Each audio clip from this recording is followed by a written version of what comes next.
Marcus Henderson woke up to the sound of rain on his cabin roof. It was Saturday morning, and that meant one thing: time to go to town. He lived alone in the Oregon woods, 40 miles from the nearest people. His cabin was small but warm. He had built it himself 15 years ago.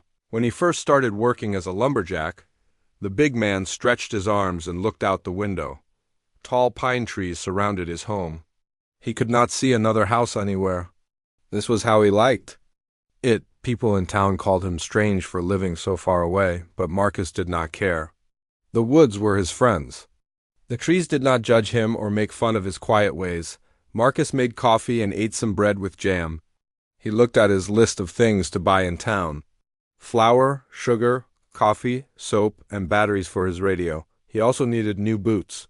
His old ones had holes in them from walking on rough ground every day. He put on his best shirt and pants. Even though he lived alone, Marcus always dressed nicely when he went to town. His mother had taught him that a long time ago. She said people would respect him more if he looked clean and proper. Marcus missed his mother. She had died 10 years ago, and since then he had no family left. The drive to Millfield took almost an hour on the bumpy dirt road. Marcus drove slowly in his old pickup truck. The rain made the road slippery. He passed other cabins along the way, but most were empty. People came here only in summer for fishing and hunting. Millfield was a small town with one main street. It had a general store, a gas station, a small restaurant, and a few houses. About 200 people lived there. Marcus knew some of them, but he was not close friends with anyone. He was too shy to make friends easily. Marcus parked his truck in front of Peterson's General Store. This was where he bought most of his supplies. Mr. Peterson was a kind man who never asked too many questions. Marcus liked that about him. As Marcus walked toward the store, he heard loud voices coming from the town square. A small crowd of people had gathered around someone. Marcus was curious, but he was also nervous about crowds. He decided to do his shopping first. Inside the store, Mrs. Peterson smiled at him. "Hello, Marcus. How are you doing out there in the woods?" "I am fine, thank you," Marcus said softly. He was not good at small talk, but Mrs. Peterson was always nice to him. Marcus picked up the items on his list. The store was quiet and peaceful. He liked the smell of coffee and fresh bread. It reminded him of his childhood when his mother took him shopping. As he paid for his things, Mrs. Peterson looked worried. "There is something strange happening outside," she said. "A man is trying to sell something to people. He looks desperate and scared." Marcus loaded his bags into his truck. He could still hear voices from the town square. His curiosity won over his shyness. He walked slowly toward the crowd. About 15 people stood in a circle. In the middle was a thin man with dirty clothes and wild eyes. He was holding a large burlap sack that seemed to have something inside it. The sack was moving slightly. "Please, someone buy this," the man was saying. His voice was shaking. "It is worth more than gold, only $2. Please, I need the money." People in the crowd were laughing and shaking their heads. "What is in that sack?" asked Joe from the gas station. "Something special," the man said. "Something that will change your life. Please, just $2. "You are crazy," said Mrs. Miller from the restaurant. "Nobody is going to buy a pig in a poke from a stranger." Marcus stood at the back of the crowd. He could see the man was very scared. Sweat was running down his face even though it was cold outside. His hands were shaking as he held the sack. "Come on, people," someone shouted. "This man is probably selling stolen goods. We should call the police." When the man heard this, his face went white with fear. "No police, please. I just need $2. Then I will leave town and never come back." Marcus felt sorry for the man. He did not know why, but something inside him wanted to help. Maybe it was because he knew what it felt like to be alone and desperate. The crowd was starting to walk away. "You are wasting our time," Joe said. "Take your mystery sack somewhere else." Marcus saw tears in the man's eyes. Without thinking, he stepped forward. The crowd turned to look at him. Marcus felt his face get hot. He did not like being the center of attention. "I will buy it," Marcus said quietly. The crowd went silent. Everyone stared at him. "What did you say?" Mrs. Miller asked. Marcus cleared his throat. "I said I will buy it for $2. The desperate man's face lit up with relief. He almost dropped the sack as he stepped toward Marcus. "Are you sure?" the man whispered. "You do not know what is inside?"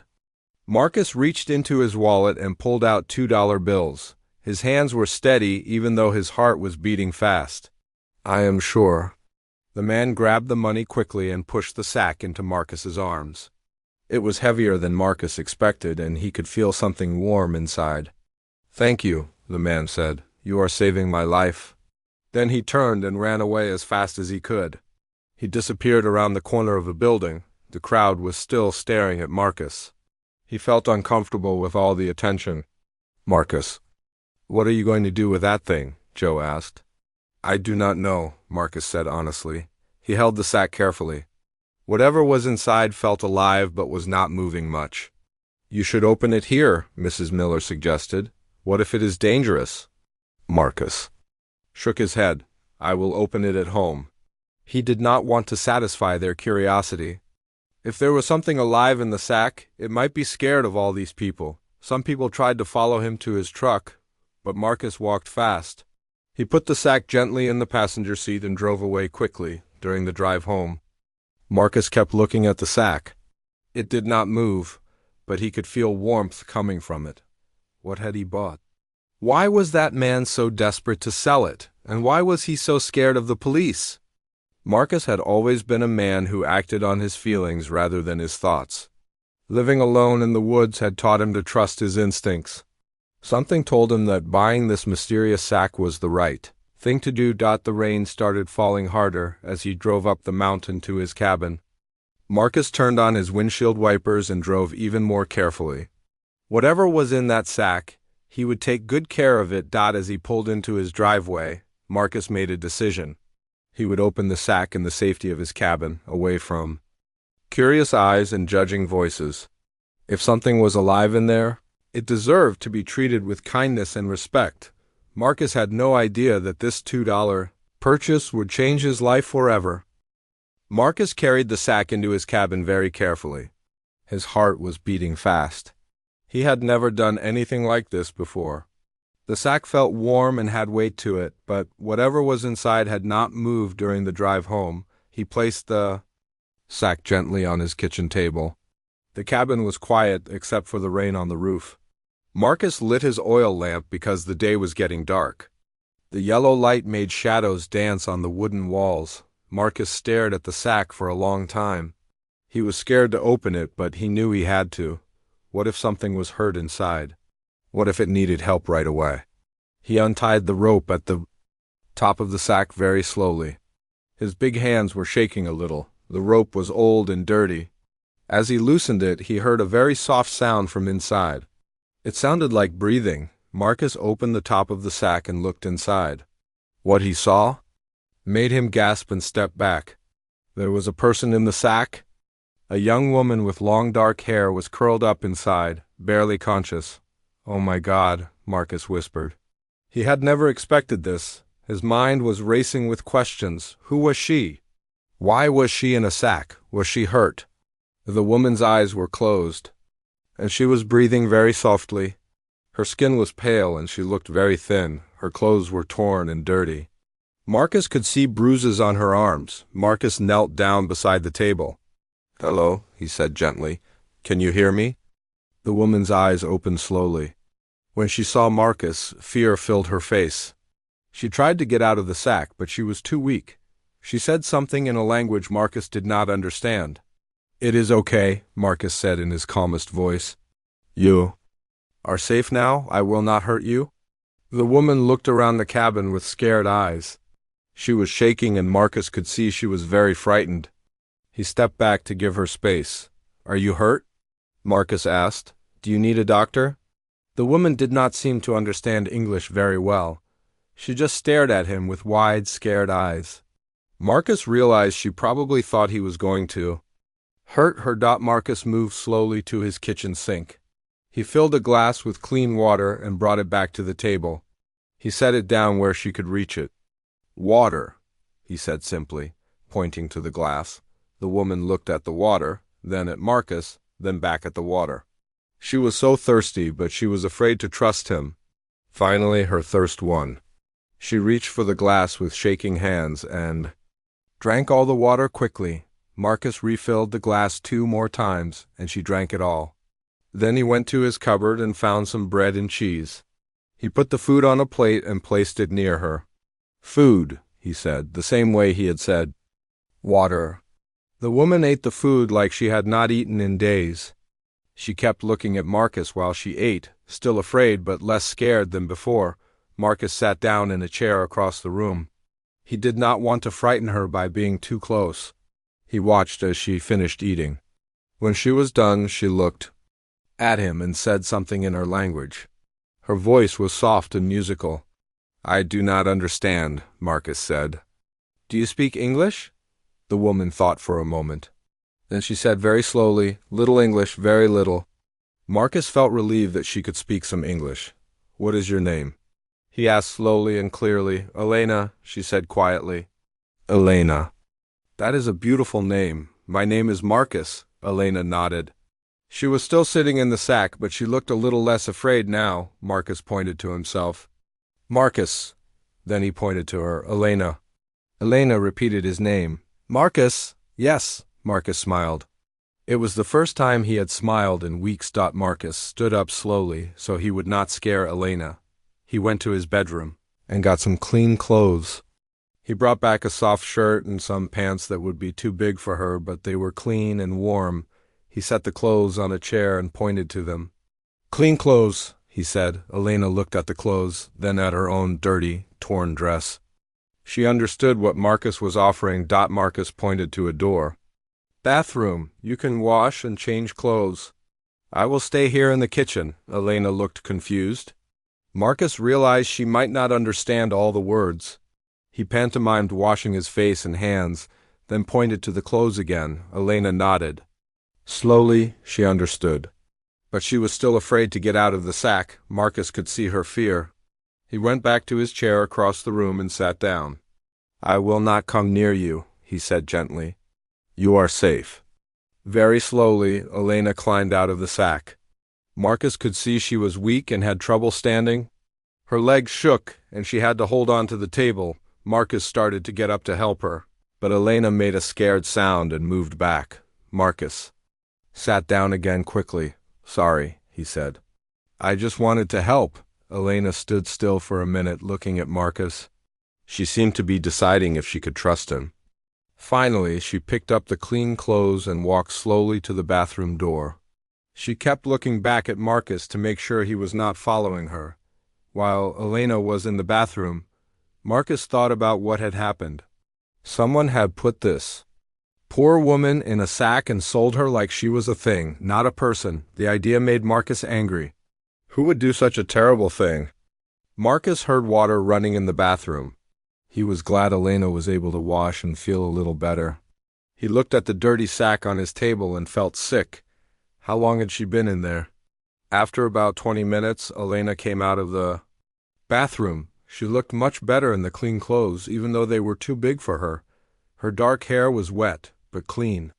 Without the dirt, Marcus could see she was a pretty young woman, maybe in her 20s. Elena sat down at the table, but kept watching Marcus carefully.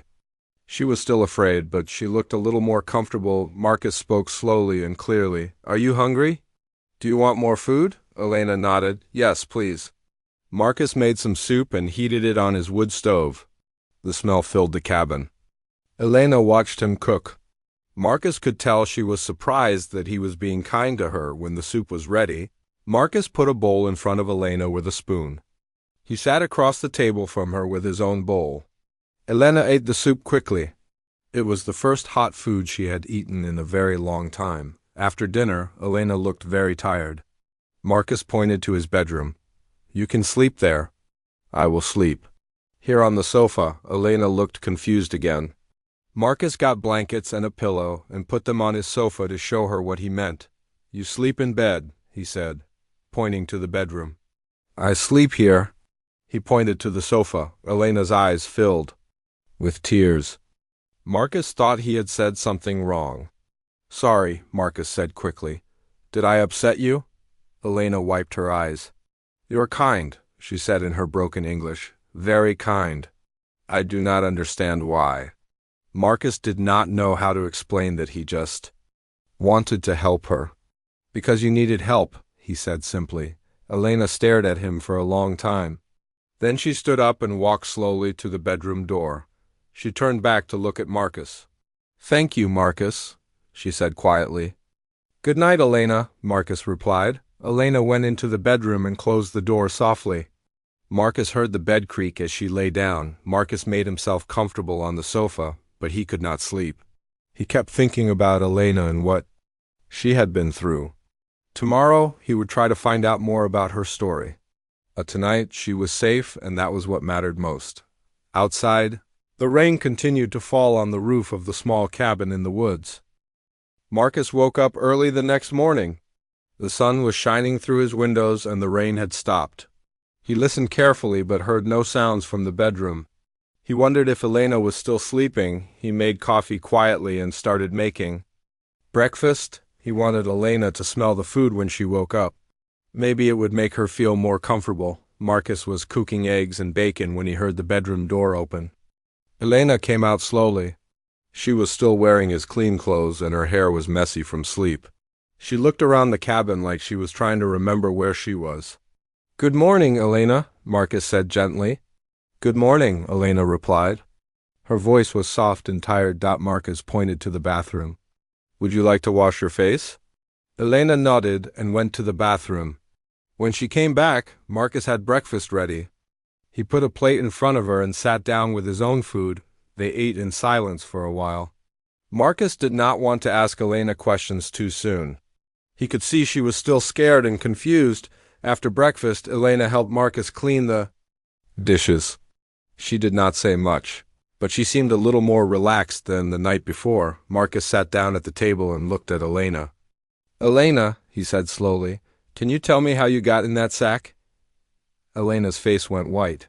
She sat down quickly and put her hands over her face. It is okay, Marcus said quickly. You do not have to tell me if you do not want to. Elena looked up at him with tears in her eyes. I want to tell you, she said, but it is very hard to say in English. Take your time, Marcus said. I will listen. Elena took a deep breath. I am from from far away, another country. I come to America. Because bad men tell me lies. Marcus nodded and waited for her to continue. They say I can have good job in America. They say I can work and make money and be happy.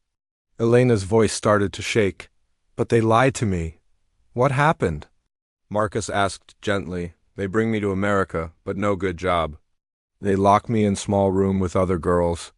They make us work but give us no money. They hurt us if we try to leave.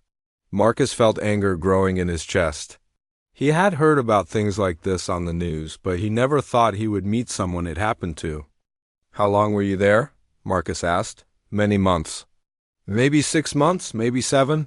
I do not know. We never see outside. Elena wiped her eyes and continued. 3 days ago I escaped. They move us to new place and I run away when they not looking. You were very brave, Marcus said. I was scared, Elena said. I run and hide, but I have no food, no money, nowhere to go. Then bad men find me again. Marcus leaned forward. What happened then? They angry I run away. They say they sell me to someone who take me far away where I never escape again. They put me in sack so no one see me. Elena started crying harder. Marcus wanted to comfort her, but he did not know if she would like him to touch her. Elena, Marcus said softly, you are safe now. Those men are gone. But they will look for me, Elena said. They will find me and hurt me. Marcus stood up and walked to his window. He looked out at the forest around his cabin. Elena, we are 40 miles from town. The nearest neighbor is 10 miles away. No one will find you here unless I want them to. Elena looked up at him. You will let me stay? As long as you want, Marcus said. This is your home now if you want it to be. Elena stared at Marcus like she could not believe what she was hearing. Why you help me? You do not know me. Marcus thought about her question. He was not good with words, but he wanted to explain.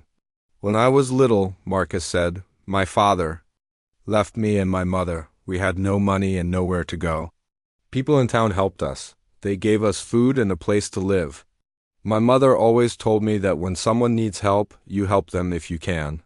Elena listened carefully to every word.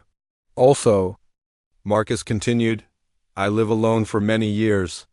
I know what it is like to have no one to talk to. You need someone to take care of you right now. But I have nothing to give you, Elena said. I have no money, no job, nothing. Marcus sat back down at the table.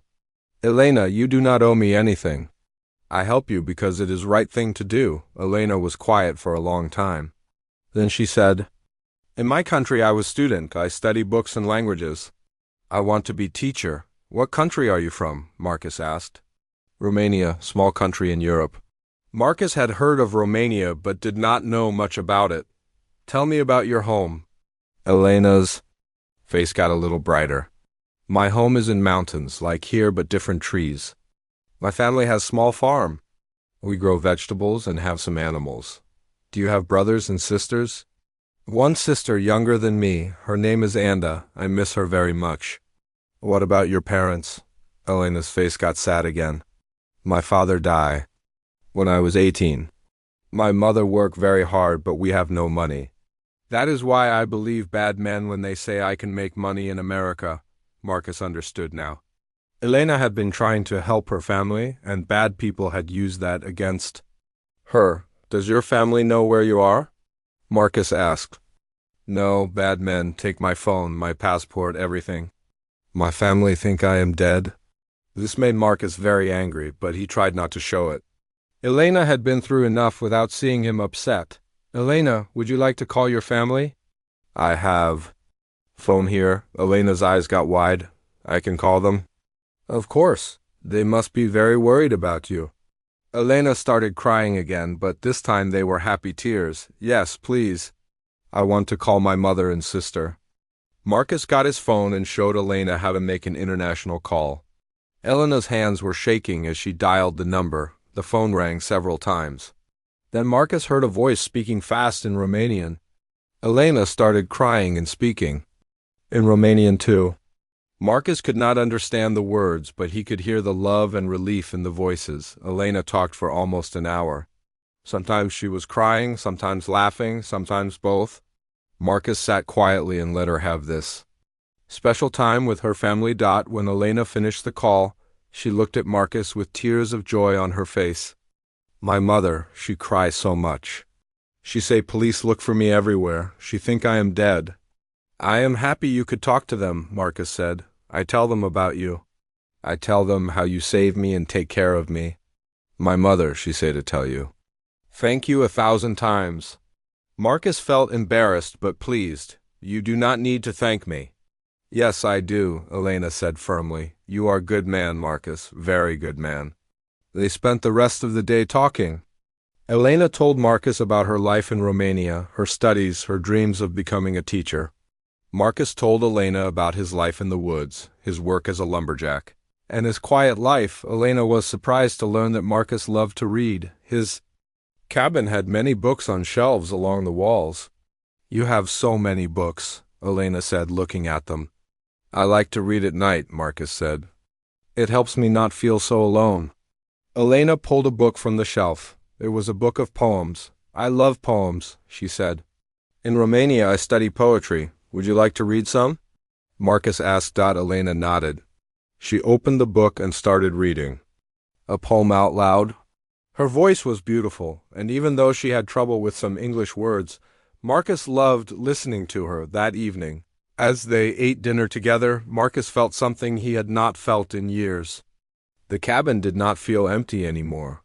For the first time since his mother died, Marcus did not feel alone. Elena seemed more relaxed too.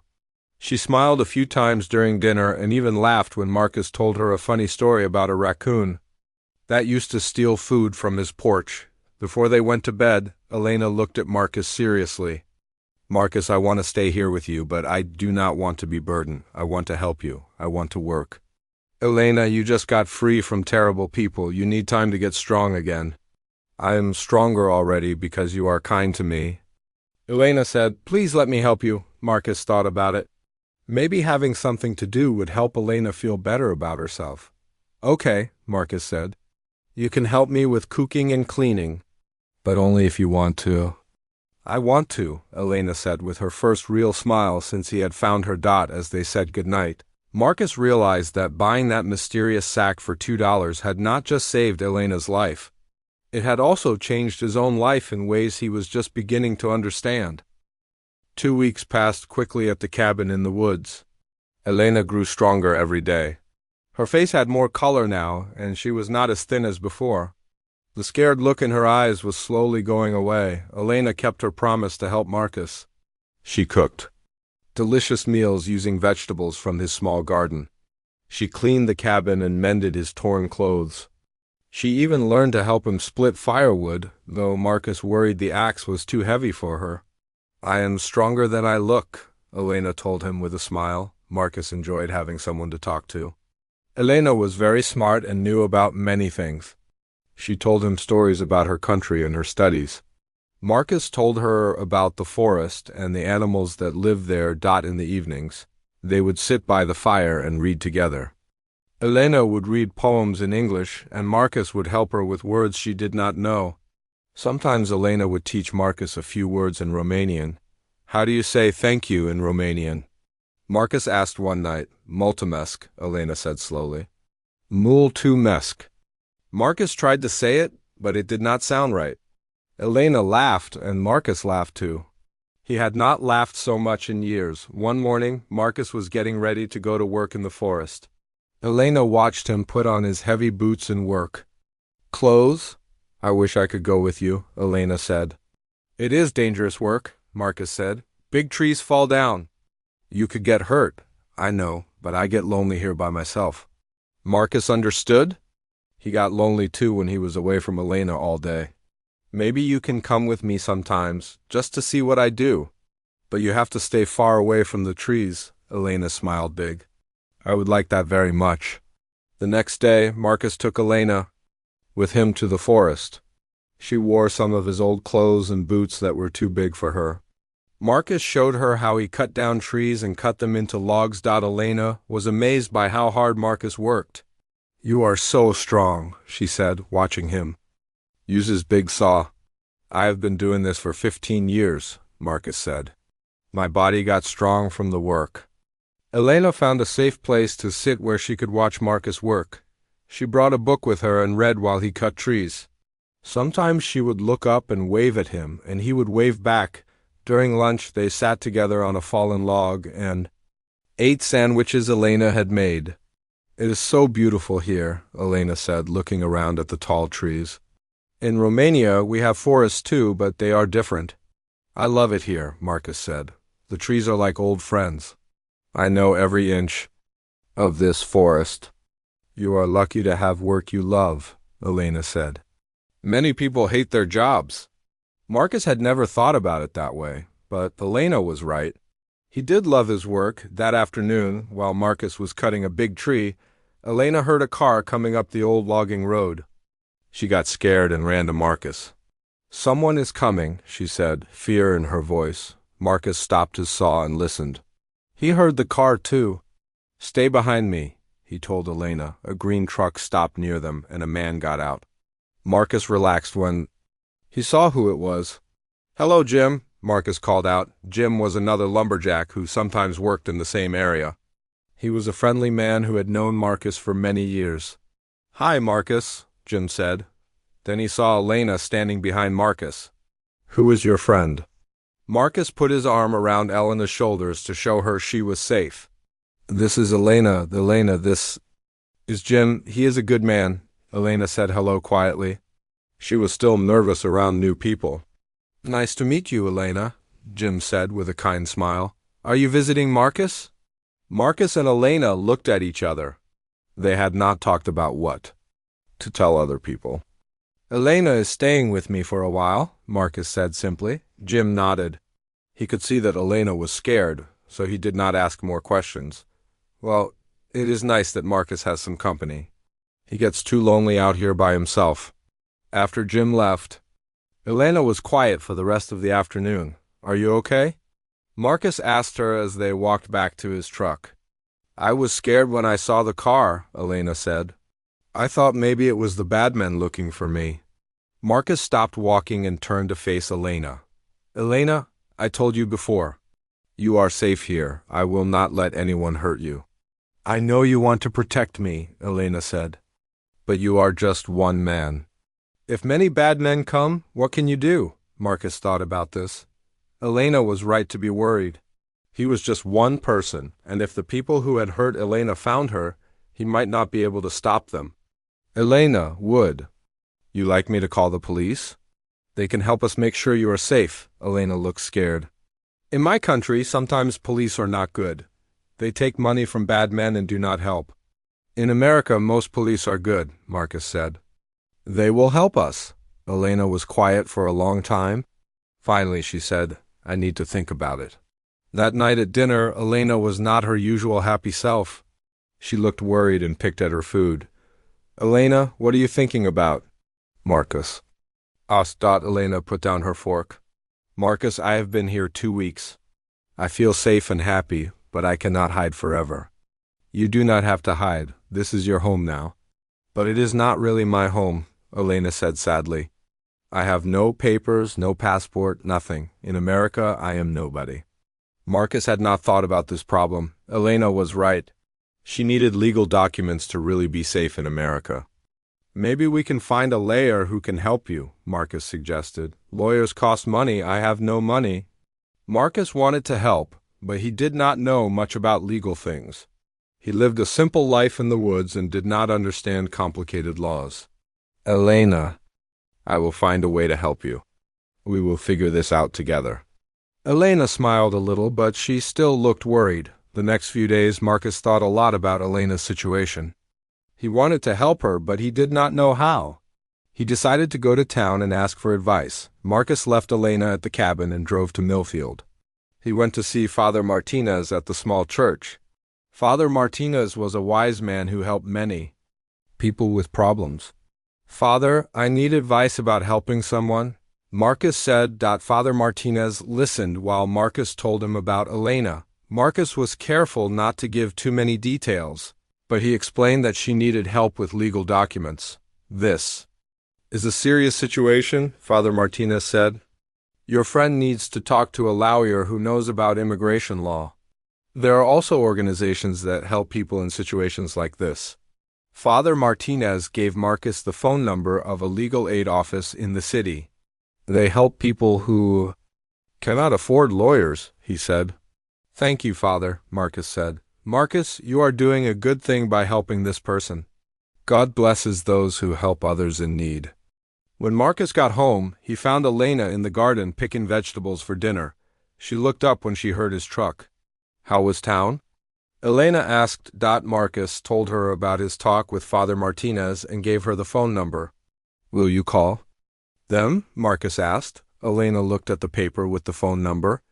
"I am scared," she said. "What if they ask me questions I cannot answer? What if they do not believe me?" Marcus sat down beside Elena on the porch steps.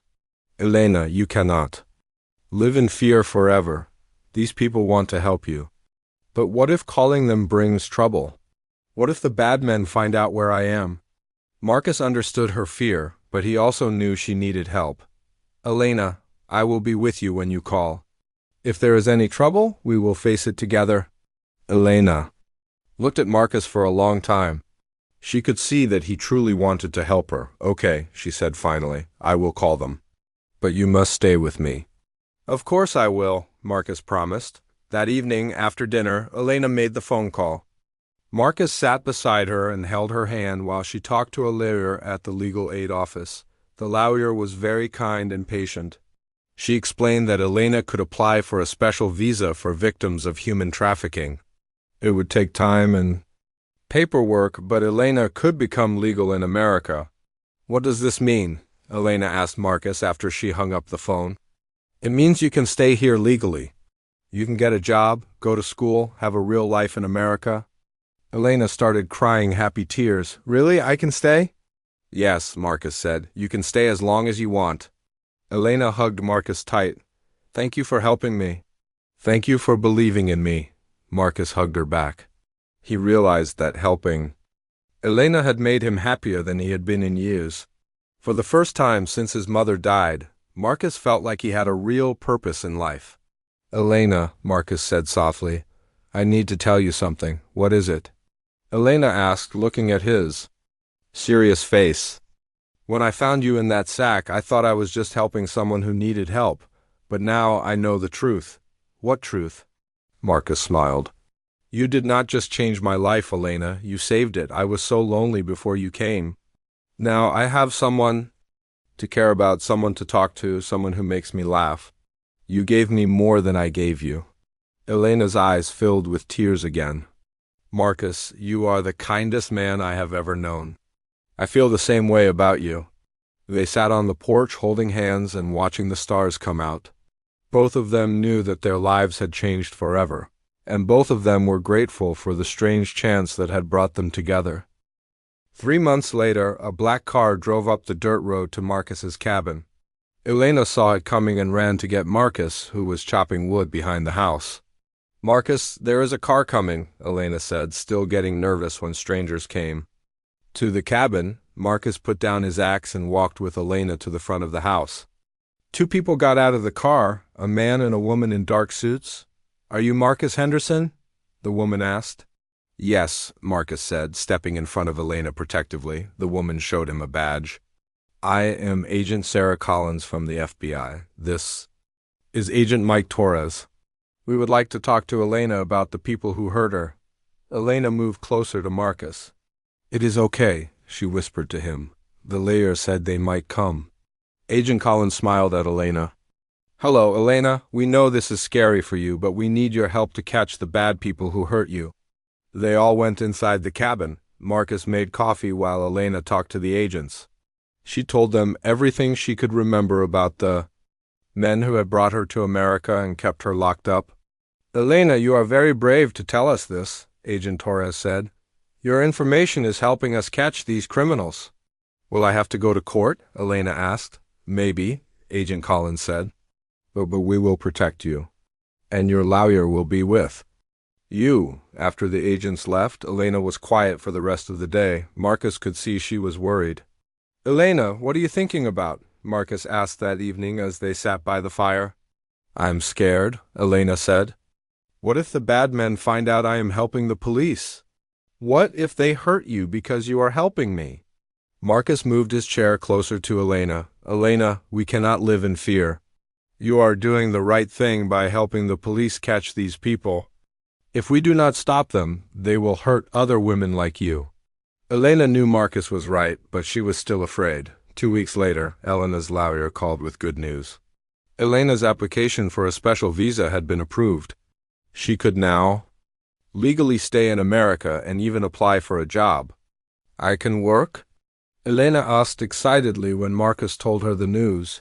Yes, you can work anywhere you want, Marcus said. Elena danced around the cabin.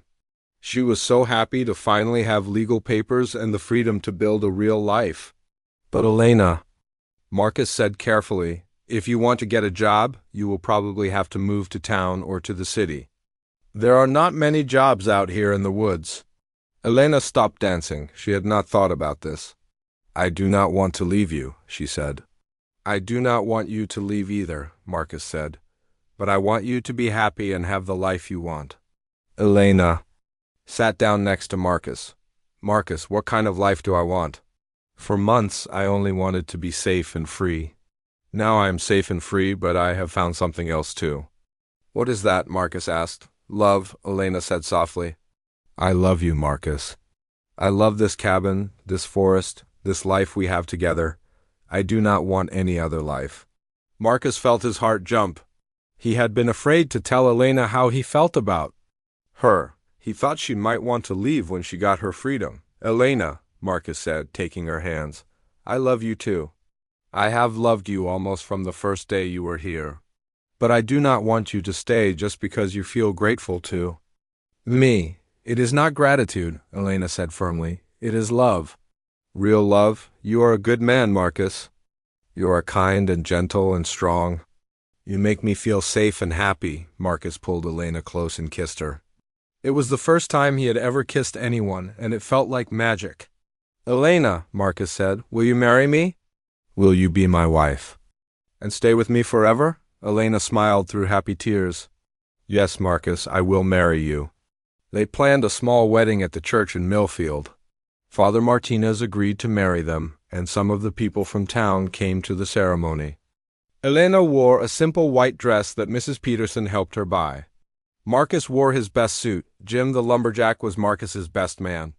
Elena asked Mrs. Peterson to be like her mother at the wedding since her real mother was far away in Romania. After the wedding, Elena called her family in Romania.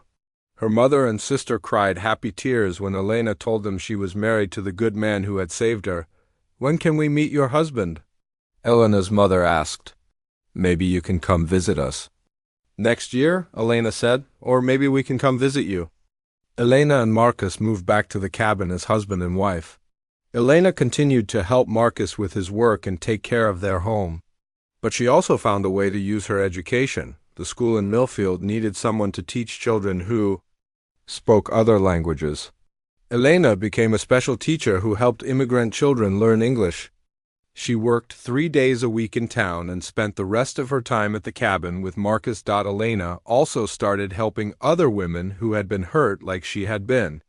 The police sometimes brought women to Elena who needed someone to talk to, who understood what they had been through. You help them feel less afraid, Agent Collins told Elena. You show them that life can get better. Elena and Marcus turned part of their cabin into a safe place where frightened women could stay until they found permanent homes. Elena would talk to them in their own languages and help them feel safe. 1 year after their wedding, Elena had a big surprise for Marcus.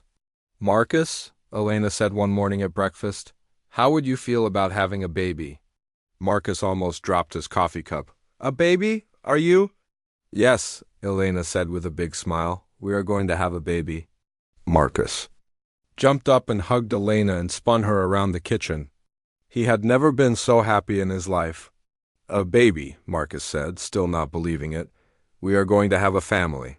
Are you happy? Elena asked, even though she could see the answer on his face. I am the happiest man in the world, Marcus said. Their daughter was born the next spring. They named her Hope, because she was the hope they had both found after so much sadness in their lives. Elena's mother and sister came from Romania to help when Hope was born. It was the first time Elena had seen her family in 2 years. There were many tears and much happiness. Your husband is a good man, Elena's mother told her. I can see he loves you very much. He saved my life, Mama, Elena said. But more than that, he gave me a life worth living. As the years passed, Elena and Marcus's cabin became known as a place of safety and hope. They helped dozens of women who had been hurt by bad people. Some stayed for a few days, some for a few weeks. All of them left stronger and safer than when they came. Elena became famous in the area for her work helping immigrant women and children. She won awards from the state government and was invited to speak at conferences about human trafficking, but Elena's favorite time was still the quiet evenings at home with Marcus and Hope, sitting by the fire and reading together. Do you ever think about how we met? Elena asked Marcus one evening when Hope was 5 years old. Every day, Marcus said. I still cannot believe that I found you for just $2. You did not buy me, Marcus, Elena said seriously. You bought my freedom. There is a big difference. Marcus looked at his wife and daughter playing together on the floor. Hope had Elena's dark hair and Marcus's gentle nature. She spoke both English and Romanian and loved to spend time in the forest with her father. Elena, Marcus said, do you ever regret staying here with me? Do you ever wonder what your life would have been like if you had moved to the city? Elena stopped reading and looked at Marcus. Marcus Henderson, I have never regretted one single day of my life with you. You gave me love, safety, purpose, and a beautiful daughter. What more could any woman want? I just want to make sure you are happy, Marcus said. Elena got up and sat next to Marcus on the sofa. I am not just happy, Marcus, I am complete. Before I met you, I felt like half a person. Now I feel whole. Marcus kissed Elena softly. I feel the same way. That night, as Marcus and Elena tucked Hope into bed, their daughter asked them to tell her the story of how they met. "Tell me again about how Papa bought you for $2, Hope said. Elena and Marcus looked at each other and smiled. They had told this story many times, but they never got tired of it. "Well," Marcus began, "one day Papa was in town buying supplies, and he saw a man who needed help. As Marcus told the story, Elena thought about how much her life had changed. She had come to America as a victim, scared and hurt and alone. Now she was a wife, mother, teacher, and helper of other women in need. Sometimes people called Marcus a hero for saving Elena, but Elena knew the truth. They had saved each other. Marcus had given her safety and love, but she had given him purpose. And Joy, the little girl who had been sold for $2, had grown into a woman who was worth more than all the gold in the world. Not because someone else said so, but because she had learned to see her own value, and the lonely lumberjack who had spent 15 years talking only to trees had found his voice by listening to the woman he loved. Their love story had begun with a terrible crime and $2, but it had grown into something beautiful, a family, a home, and a life spent helping others find their own hope and freedom. As Hope fell asleep to the familiar story, Elena and Marcus held hands and watched their daughter dream. They both knew that the best part of their story was not how it began, but how it would continue to grow with each new day they spent together. Outside their cabin, the Oregon forest whispered in the wind, keeping their secrets safe and watching over the family that had found each other in the most unexpected way. And somewhere in the distance,